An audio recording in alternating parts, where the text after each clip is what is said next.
दोस्तों breaking news ये थी कि आसाम में बीएड को प्राइमरी में शामिल कर लिया गया था। बाकायदा एक जो है कैबिनेट मीटिंग हुई थी 25 अगस्त 2023 को, और उस कैबिनेट मीटिंग में ये प्रस्ताव पारित किया गया था कि जो टीचर सिलेक्शन क्राइटेरिया है उसमें बीएड को क्लास 1 to 5 में शामिल किया गया था। इससे क्या हुआ कि करोड़ों बीएड धारियों में खुशी की लहर फैल गई।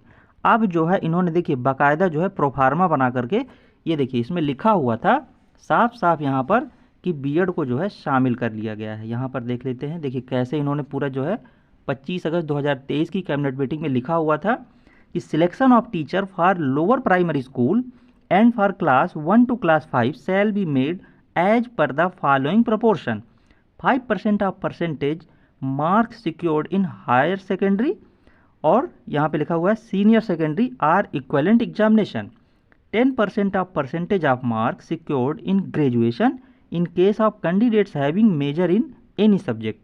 इसके बाद देखिए लिखा हुआ है 5% of marks secured in diploma in elementary education यानी कि डीएलएड और बैचलर ऑफ एजुकेशन बीएड।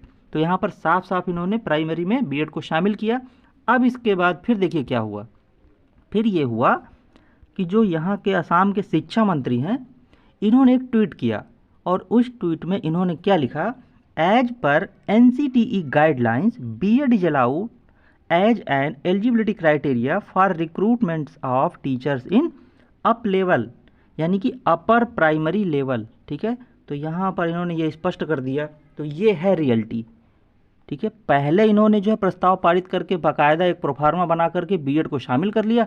अब इसके बाद इन्होंने एक ट्वीट किया कि ये जो बीएड हैं वो एज पर जो है एनसीटी गाइडलाइन के अकॉर्डिंग जो है सिर्फ अपर प्राइमरी लेवल के लिए एलिजिबल है। तो ये है इसकी रियलिटी।